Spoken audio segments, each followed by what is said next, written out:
So guys, you remember how we used to wonder if it was possible to actually ride a bike from the UK all the way down to Nigeria, especially when we were kids. We used to, be very inquisitive as to if that was possible. But recently, someone just did it, and he is in Nigeria, who is right here on this couch with us. Good afternoon. Good afternoon. The first question on my mind, why did you do it? Well, when people ask me that, the first answer I give is, why now? Funny, but that's on a lighter note. For me, why did I do it? Let me put it this way. In life, I believe I'm this kind of person who believes in having a plan for my life, what I want to do with my life. Maybe because of my training, where I've spent the better part of my life working for, but where I build business plan for companies and to say, okay, how do we run the business now? How are we going to be doing it in the next 5 years, in the next 10 years? I do that for a company for the better part of my life. I do the same thing for my life. I have a life plan. And basically to say, what am I doing with my life now? Where do I see my life in the next 5 years, in the next 10 years? So, having a plan like that, it helps me to create what I call a bucket list. I call those things the before I die thing. Before I die, meaning those things I want to do, I want to achieve before I leave this earth, before I go back to my maker. And I'll give you an example. Before doing the London to Lagos bike ride, I'm just giving you a perspective so that people can understand detail into why I did this. Before doing the London-Lagos bike ride, I've done Mount Kilimanjaro twice. I climbed Kili, that's the tallest mountain in Africa. I did it twice. I've done bungee jumping. I've done skydiving. I've also ridden a bicycle from Lagos to Ghana and back. Now, when I did that, I just said, before doing that, I said to myself, let me do something stretching that can break me. But I realized that every time I take on a bigger challenge, the body, one way or the other, copes with it. So the body is not really limited. So after doing the Lagos to Ghana bike ride, and that's bicycle ride, and I said, what other bigger challenge can I do that is bigger, tougher, stronger than riding bicycle from Lagos to Ghana? And I just said, why don't I even just ride a bike from London to Lagos? Now you accomplished it. Yes, I did. Congratulations once again. Thank you so much. But before becoming the now famous Kunle Adeyanju, take us through your normal life. Well, my normal life. Let me just put some little bit of historical perspective around that. Long before now, I used to work for people. I used to work for corporations. I used to work for British American Tobacco. That's Benston, Hedges, Rothman, St. Maurice, like that. I started my career actually with BAT from the university. Then from BAT, I left there to join Owando for gas and power for just 18 months. Then from there, I moved to Shell Petroleum. That's SPDC, Shell Petroleum Development Company, where I worked in various capacities for about 15 years. And that's where I decided to leave Shell I just want to work for myself. I've learned enough. I have enough knowledge to do things, and also to do things that will give me the opportunity to live the kind of life I want to live. Because if I'm working for someone, of course, Lagos to London will be practically impossible to do. How do I get the time to do it? But because I work for myself, I have that flexibility of being able to, slot it into my schedule and accomplish it. Yeah, it's because this is the kind of thing I see for my life, the way I want to live. And part of those things informed why I said, time to do things yourself so you can have the time to do all those things you want to do. Yeah, it was 19th of April this year, 2022. No special date about 19th of April. It was just happened.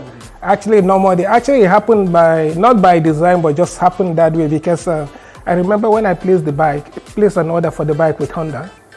Honda at first told me it's going to take 6 months to deliver the bike. After paying. But when I paid and 3 months later, some few months later, they called me back to say, we can actually deliver the bike in 3 months because somebody who was ahead of you canceled his order. So we'll move you ahead. Are you ready to accept it? And I said, yeah, sure. I was ready to accept it. So, I agreed to everything. And Honda came back and said, once the bike is delivered, I have 7 days grace to pick up. If I don't pick up after 7 days, then there will be storage charges, So when I realized that, and I said, I just have to plan my trip and head down to UK and just pick up my bike and start riding down to Lagos. So 19th of April just happened, just like that. I remember the morning of 19th of April, I think I left London about maybe 6 a.m. in the morning because I had to go to Dover. Dover is 2 hours away from London. I had to go to Dover to pick up the ferry to cross the English Channel into Calais in France. So I booked the ferry for 11 a.m. in the morning. And if I miss the ferry time, you lose your money or it costs you a lot to do the change. So I left London around 6 a.m. and to get to Dover. I got to Dover about 8, thereabout. So I had like 2 hours waiting time or 3 hours waiting time for the ferry. But luckily there was a ferry for 9:30. And I spoke to the ferry operator. They agreed that they can move me ahead from 11 to 9:30 and at free of charge without any surcharge. So I boarded the ferry 9 and I sailed in, crossed the English Channel, an hour 30 minutes sail time. Then I crossed into Calais in France. Then I started riding down. The first few days was actually all the days were tough. Really, that's the point. But what I realized was I actually thought Europe was gonna be like a lot easier, that Africa was gonna be challenging. But I realized that every part of the journey has its own challenges. Because in Europe, I had to cope with sub-zero temperatures. So you can imagine riding at 0 degrees, which is terribly freezing and cold. So the cold was a big problem for me. And also strong winds. There's strong crosswind on the Spanish coastline, almost like blowing you off the bike. Then also sometimes you need to contend with what I call the black ice. When the temperature is sub-zero temperature, ice forms on the road. And when you go over it, it becomes extremely slippery. Any mistake, you go down. So, those are the challenges I experienced in Europe.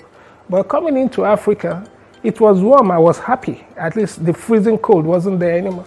But then I had to contend with the heat of the Sahara, the wind of the Sahara, and the sand in the Sahara. I tell you, the Sahara is one of the most inhospitable places on earth. And it's unfriendly to life. Everything there is like it wants to kill you. Like the wind is trying to kill you, the sand is trying to kill you, the heat is trying to kill you. So everything in the Sahara wants to kill you. And I realized that the Sahara is it's unforgiving. There is no margin for error. You make a mistake on the Sahara, you may not come home. So it's as tough as that. I heard you say in one of your interviews that some days you just ride as if it's your last day on earth, and like if you're going to die, you die doing a very good thing. Yeah, actually, I think that experience actually happened on the Sahara too. I remember I had 2 sandstorms, two major one and one minor sandstorm on the Sahara. And when the first one hit me, the second one hit me, and the third one was actually, I actually thought I wasn't going to come home, because the third one lasted an hour 40 minutes. And the sandstorm, if my body weight, I weigh 95 kilos. That's my weight. But at 95 kilos, the wind of the storm was lifting me off the ground.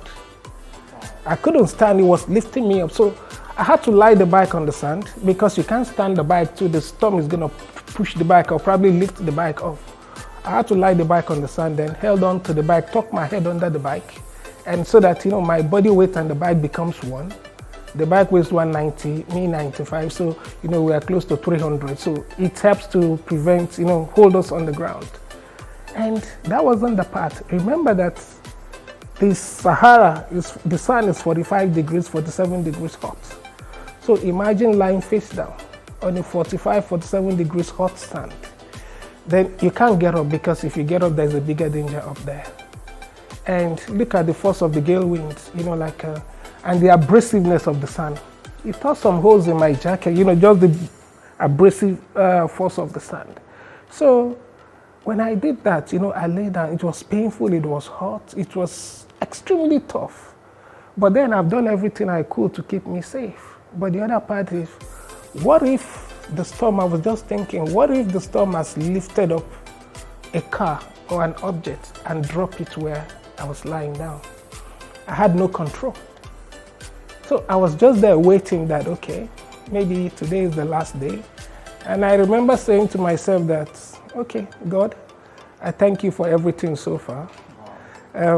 If I come home today, don't let me go to hell. Forgive me everything I've done wrong. Accept me. And I remember saying that, finally after 1 hour, 40 minutes, the storm passed. And I got up, first like trying to dust off all the sand that I've been covered in the sand, trying to dust everything off. Then I took out my helmet, removed my air plug. And that was the first time I realized I was crying.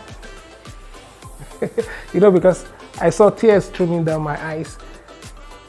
I don't know, maybe the tears was because of the pain or the torture, the punishment, what I've gone through. Or maybe it was a tear of joy that, you came so close to dying and you didn't die. But whatever it was, it felt good. When you started your journey, what were some of the things you had with you, your possession, maybe for security, for food, for shelter? Tell us about some of those things you... Well, I think the only thing I carried was my credit card and some few cash. Your phone? How about your... Yes, okay, of course, yeah. I have 3 phones. I took 3 phones along with me. I have a satellite phone. I also got a satellite phone just in case there's no GSM network. I could still communicate with people. I have the Garmin navigational system. Technology-wise, I was okay with technology. I put all those things in place. Even I had to put in some insurance packages where if it becomes like the thin line between life and death and I need a helicopter rescue, I can call it in. So how are you sleeping? Of course, you weren't just riding or... No, I wasn't riding. Actually, I made a point not to ride in the nights, for security reason, and also because the way I planned the journey. Actually, it took me a year to plan the ride. Okay, I'll give you an example to how I did this planning is to say, okay, when I decided on the kind of bike I wanted to use for the ride, I had to check the endurance of the bike in terms of the range of the fuel. The bike, the tank is 17 liters, okay, the fuel capacity, but it can do 500 kilometers. Then I had a jerry can, a small gallon, a reserve tank, the emergency by it, which is 5 liters. That gives me another 125 kilometers. So once the 2 tanks are filled up, right, I have an endurance of 625 kilos. So after, deciding this, then I plugged that on the map. So to make sure that 625 kilos from my takeoff point to where I'm gonna stop lands me somewhere where I can get services. So everywhere, every day, I knew where I was gonna be ending the day's ride. So I make sure it lands me in a place where I can get fuel, I can get water, I can get food, and I can also get a hotel. So that is how it is. So all through the ride, I didn't fall into a place where, you are stranded in the Sahara but because I already have this pre-planned, I knew where I was going and everything was already, planned out. So if you ask me, I think I will tell you rather is the essential reason why this trip was successful, I was able to complete it and I'm here, is actually because of planning. Right, so we have talked about some of the really bad and harrowing experiences you had, but what are some of the exciting things you saw during your ride? There are so many positive high moments on the trip, so many of them. But if I tell you the one that I still find like the aha moment that really blew me out was the discovery of the true African story. African people are nice people. They are friendly, they are hospitable, they are accommodating, they are welcoming. Africa is a land of diversity. I just realized everywhere you cover on African soil, there is something to learn.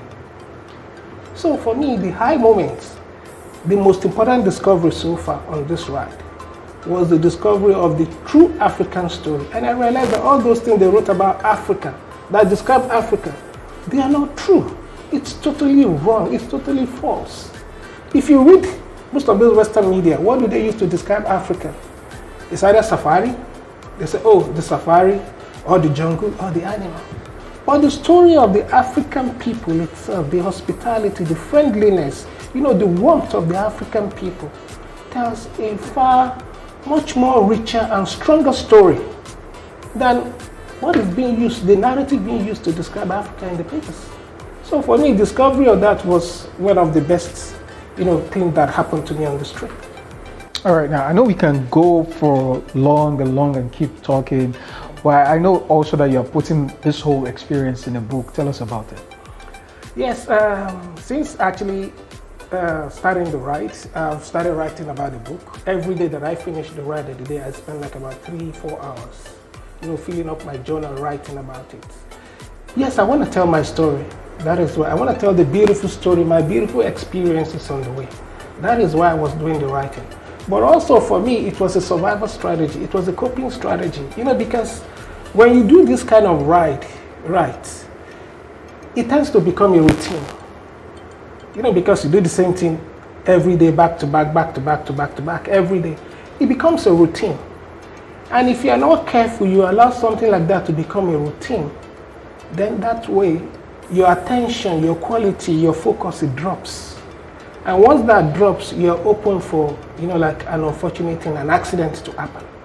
So for me to avoid this ride to become a routine, to say, oh, just sit on a bike and just ride every day, I have to find a creative way to change my mindset, to make my brain see this as a unique challenges every day.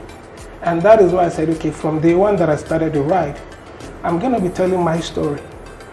Right, so how did you feel when you finally landed Lagos? Oh, it was exciting. You set out to do something and you accomplished it. So that feeling in itself, I remember when I set out to do this, I had comments from a lot of people. It's not possible. It's gonna die trying. You'll be there. Don't worry. 2 weeks or 1 week, you're gonna give up. All those kind of things. I know. I wasn't discouraged. I wasn't deterred by it. I'm not that kind of person who get deterred by things like that. But the fact that I set up a difficult target for myself, a life-threatening one. If you ask me, I wasn't sure whether I was going to come out alive. But all I said to myself is, even if I'm not coming out alive, I will die trying. So, and seeing that everything worked out well, I came out alive, no injury, no. It felt really good. It felt really good. Yeah. All right. So finally, what are some of the lessons you learned during this journey? If you could give us like 3 very important lessons you learned. Well, you see, first is all through the journey. I think I'll make it the most important one, specifically to Nigerians. Okay, it's one lesson I learned. You see, coming from all the countries up there, riding, not flying, but meeting people all along the way. I tell you, people love Nigeria. Because the flag I flew on my bike, the first thing you see there is the Nigerian flag. Then after that is the end polio. Then you have the Imagine Rotary at the bottom of it. People love Nigeria.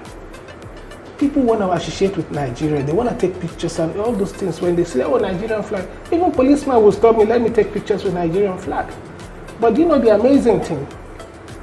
It is Nigerians, we the Nigerians, the most painful part is we don't know what we have. Not everyone, but most people I see talk negative about the country. All through this journey, I don't see people talk negative about their country. Even countries that are so far worse than Nigeria, they are still proud of their country. But you see, Nigeria will call Nigeria a zoo. They say because there is insecurity, you'll be blaming the country, you'll be saying negative things about the country. But we should learn to separate the issues from the country. They are 2 different things. The second one is like I talked about is the friendliness of Africans. Africans love people. They love people. They are nice people. The third one also, which I see like a learning point for, is to ECOWAS. For me, ECOWAS only works on paper. It doesn't really work as it was designed to work. Coming in from Europe, once you cross London, because London is no longer, UK is no longer part of EU, so there is a hard border. You go through the UK custom and immigration, then you go through the French custom and immigration. Once you clear the French and you enter into the European Union, it's soft border. You don't see anybody all through. You don't even see a policeman all through. They don't stop you. You have just moved through because it's common border. That's what they have. That's the European Union. ECOWAS is modeled after that. But you know that to come in from one ECOWAS country to another, Sometimes they'll be asking you for laissez-passer. They'll be asking you to check your passport, to stamp your passport. Yeah, they can check your documentation. To stamp your passport to do that. So why? It has not worked. You know, because if you look at it, and because of all these formalities, to cross a border in ECOWAS sometimes, you could spend 4 hours. I spent 7 hours crossing a border. So imagine if you are a businessman, and every time your goods and services, or even you yourself, your movement, you keep wasting 4 hours to cross a border. How does that affect your profitability and the effectiveness? The effectiveness of your business. How are you being effective as a businessman? So all those restrictions needs to be addressed. ECOWAS should work. There's a system that works in the European Union. They don't need to recreate a system. Just copy what works and replicate it. So for me, those are 3 key things. I think if we, learn from it and try to emulate it, it can improve our lives in some way. All right. So what's your next challenge? Are you? I don't know what you are doing next. Are you trekking to to the moon or something? Tell us your next challenge. Okay, well, I'm not trekking, but like I say, I normally have a kind of a life plan, and so I have one in my bucket list, which already has been there long before even now. And so that is, I'm gonna bike from Lagos to Israel, then from Israel to Tibet. I want to ride the Tibetan plain. There's this saying that Tibetan plain is the highest, plateau in the world. And there's this saying that God lives in Tibet, because of the level of purity you see in everything there. So I want to experience that. Then actually my destination is Mount Everest Base Camp. Then I'm going to drop my bike and try to climb Everest. So when are you doing this? I look at the next 2 years because, I like to plan. So I need to start building my plan. It's going to take a lot. It's more stretching than London to Lagos. So I'm going to put up the plan and hopefully in 3 years' time I should be able to accomplish it. Guys, it's been an amazing conversation with the man of the moment, Kunle Adeyanju, the man who rode a bike from the UK all the way down to Nigeria. Guys, I'll see you next time. And maybe riding my own bike. Jermaine Man, Sonny Jacob, I'm signing out.